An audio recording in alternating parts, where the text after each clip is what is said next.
champurrado. Ang ating champurrado. Wow, yummy. Yummy champurrado. So yummy. So, ito na yung aming champurrado. At nilagyan ko lang namin yun ng gatas. Yun na. Champurrado.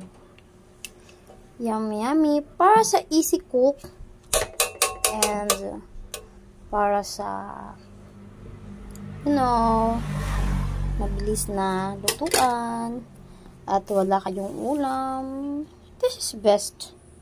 Champurrado.